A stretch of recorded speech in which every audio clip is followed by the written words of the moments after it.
Dans cette entrevue, Bernard de Montréal évoque le sujet du désir d'être apprécié. Il explique que c'est dangereux de s'attendre à ce que les gens nous apprécient, car cela repose sur une insécurité et nous met à la merci des autres. Au lieu de cela, il soutient que l'objectif devrait être de développer une auto-appréciation et de consolider nos propres forces. Il estime qu'une personne consciente et autonome n'a plus besoin d'être appréciée car sa vibration et sa créativité auront un impact significatif sur le monde. Lorsqu'on est conscient, on devient automatiquement appréciable car on dégage une valeur de vie basée sur la lumière intérieure. L'appréciation des autres peut venir avec le temps, mais elle ne doit pas être l'objectif principal de notre vie. En développant notre autorité créative et en nous distinguant des masses, nous attirons des individus similaires et créons ainsi une connexion plus significative. Dans cette conversation, Bernard de Montréal explique que pour une personne inconsciente, il est difficile d'apprécier et de reconnaître un être conscient. En effet, une personne inconsciente n'a pas suffisamment de conscience pour s'aligner avec la vibration de l'autre. Cependant, elle peut trouver certains aspects intéressants dans l'action et la manifestation d'un être conscient, tels que l'absence de violence et l'adhésion à des valeurs morales. Cependant, pour véritablement apprécier la conscience d'un être, il est nécessaire d'avoir soi-même une certaine conscience et une relation avec sa propre sensibilité. À ce stade, l'appréciation d'un être conscient se transforme en reconnaissance de la conscience présente en lui. Cette reconnaissance ouvre la voie à des interactions et à une vie sociale davantage basée sur la conscience et l'évolution plutôt que sur l'involution et la psychologie. Il y a donc une différence entre apprécier un être conscient pour des raisons psychologiques et reconnaître de la conscience dans un être. Le dialogue porte sur la nature de la conscience et de l'identité. Il est mentionné que la conscience est universelle et présente dans tous les plans de réalité, tandis que l'identité est une évolution de la personnalité vers la conscience de soi. Les écoles ne fournissent pas la conscience, celle-ci doit être développée par chaque individu en relation avec sa propre source intérieure. Il est souligné que reconnaître la conscience chez soi nécessite d'être conscient, et plus on est conscient, moins on pense. Ainsi, elle est impossible de se penser conscient, car penser implique la réflexion et la rationalisation, ce qui appartient à une partie inférieure du mental. Lorsqu'une personne est reconnue comme étant consciente par quelqu'un d'autre, cela dépend de son niveau de conscience et de sa capacité à manipuler l'autre. Reconnaître quelqu'un peut entraîner une perte d'identité si cela se fait à partir de la personnalité et non de la conscience pleinement développée. Une personne peut dire à quelqu'un qu'il est intelligent, mais si cela est basé sur une fascination par les manifestations de sa conscience, cela montre un manque de conscience pour identifier les mécanismes occultes derrière cette reconnaissance. En conclusion, il est important d'être conscient de soi-même et de ne pas perdre son identité dans le processus de reconnaissance de la conscience chez les autres. Dans cet extrait, Bernard de Montréal et Daniel Mercure discutent de la manipulation et de la reconnaissance de l'intelligence. Elle souligne que les individus inconscients et involutifs apprécient d'être reconnus et appréciés car cela nourrit leur insécurité, tandis que les personnes conscientes doivent défaire cette reconnaissance car elles comprennent les motivations derrière celle-ci. Ils expliquent que la reconnaissance est inutile pour un être conscient, car il n'en a pas besoin et sait déjà pourquoi il est reconnu. Deux individus conscients qui se reconnaissent travailleront ensemble sans avoir besoin de se le dire explicitement, car ils comprennent la source de leur intelligence. Cela fait partie de leur plan de vie et de leur destinée. Les individus conscients découvrent progressivement ce qu'ils doivent faire en relation avec leur source, à travers les événements et les circonstances de leur vie. Un être conscient n'est pas manipulable par les affirmations ou les expressions extérieures, seule sa source peut le manipuler jusqu'à ce qu'il l'ait intégré. L'évolution vers une nouvelle conscience est un véritable défi pour l'humanité. Les règles du jeu sont totalement nouvelles et l'homme les découvre au fur et à mesure. Pour évoluer, il doit transmuter les aspects de sa conscience qui sont basés sur des paramètres involutifs. Cette transmutation nécessite l'intégration, c'est-à-dire la remise en question des anciennes formes de pensée et d'autorité. L'être humain doit devenir sa propre autorité et intégrer son énergie pour atteindre la fusion et l'évolution vers une conscience supramentale. Ça implique de reconnaître la source et de communiquer avec elle, mais cela ne diminue pas la souffrance, qui est nécessaire pour la transformation. L'homme évolué de demain ne sera plus simplement une représentation électrique d'une énergie, mais il intégrera et transmutera son inconscient et les égrégores de conscience involutive. Il réunira les 7 principes et passera du libre arbitre à la liberté, se détachant ainsi de l'influence cosmique interplanétaire pour devenir son propre créateur. N'a pas de libre arbitre car il est soumis aux lois planétaires et ne peut pas contrôler les flux électriques dans son corps. Pour atteindre une autorité physique sur différents plans, l'homme doit transcender son ego et se libérer des illusions de la connaissance. La connaissance est inutile car elle fait partie de la déchéance égoïque de l'ego et des besoins psychologiques de l'homme. L'homme morontiel n'a pas besoin de connaissance pour affirmer sa puissance, car il est lui-même une force occulte. Il se distingue en étant capable d'égaliser les différences entre les connaissances présentes dans le monde. La science vibratoire du mental permet de comprendre les différentes connaissances et d'explorer d'autres mondes. L'objectif principal de cette fonction serait d'égaliser les différences de connaissances qui existent sur Terre. Cela transformerait la civilisation et se produirait au cours de l'évolution. Les individus conscients qui occupent des postes dans les domaines de l'université et de la science contribueront à cette égalisation des connaissances. Cela touchera tous les domaines de la science, de la génétique à la télépathie en passant par la communication et la téléportation. L'accès aux archives universelles sera possible lorsqu'un individu réduira son besoin de réflexion et d'analyse des différentes connaissances auxquelles il participe. La connaissance crée des différences car elle donne de l'importance à l'ego.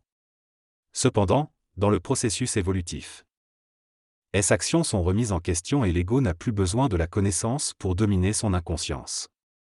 Les personnes qui recherchent activement la connaissance cherchent à dominer leur inconscience et à affirmer leur pouvoir, mais cela reste superficiel et mécanique dans une société expérientielle. Un individu en évolution ne dirait pas qu'il ne sait rien, car son approche de la connaissance serait différente. Dans cette discussion entre Daniel Morin et Bernard de Montréal, ils abordent le sujet de la capacité de l'homme à exprimer et à connaître toute chose.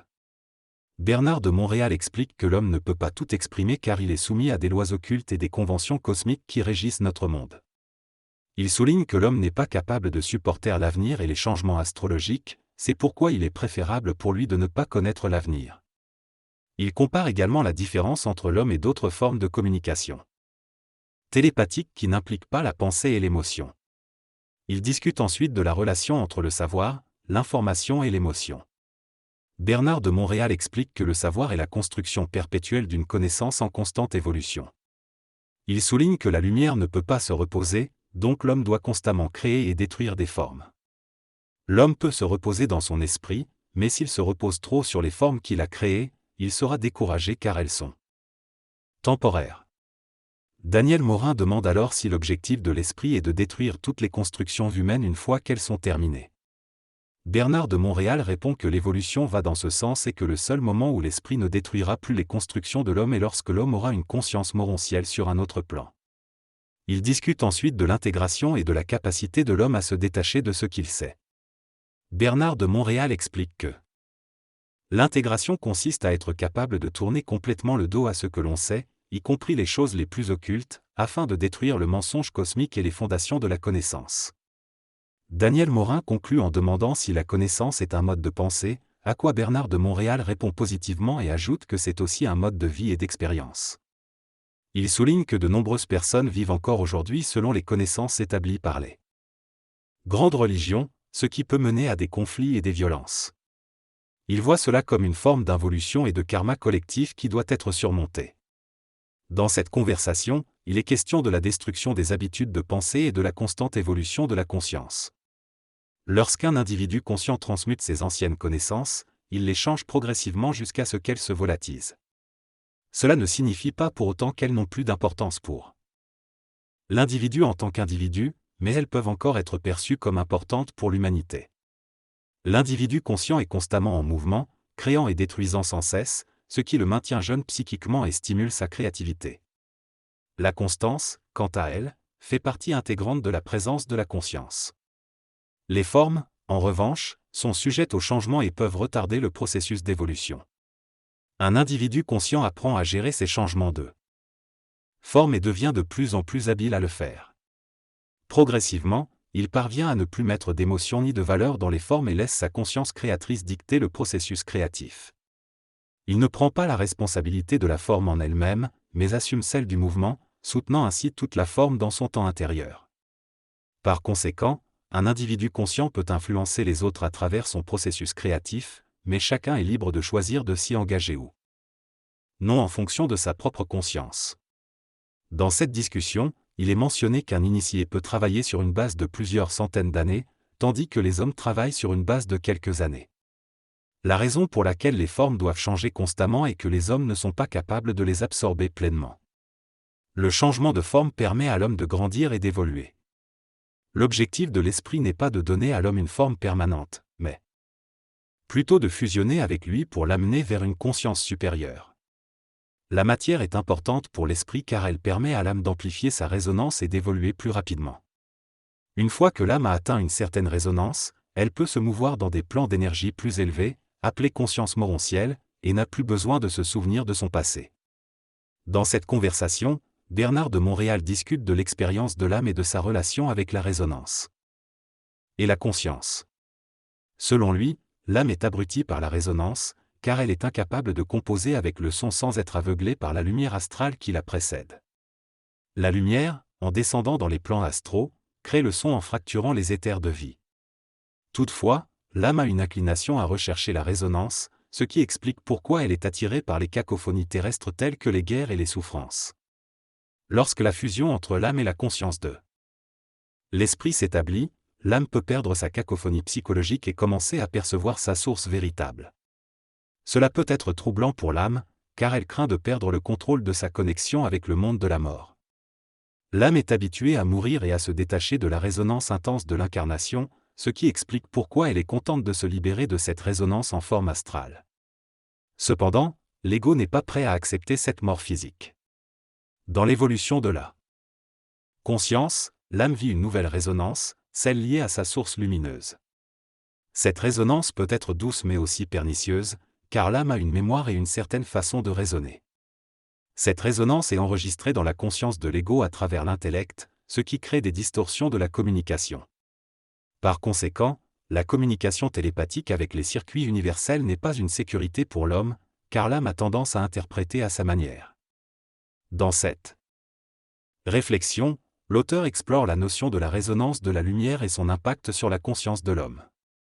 Il décrit comment le double de l'homme peut envahir son territoire et prendre le contrôle de son ego, influençant la façon dont il perçoit la réalité. Cependant, l'auteur affirme qu'une fois que l'homme parvient à voir le mensonge cosmique et à comprendre les lois de la résonance, il devient libre de manipuler les éthers de vie dans son mental.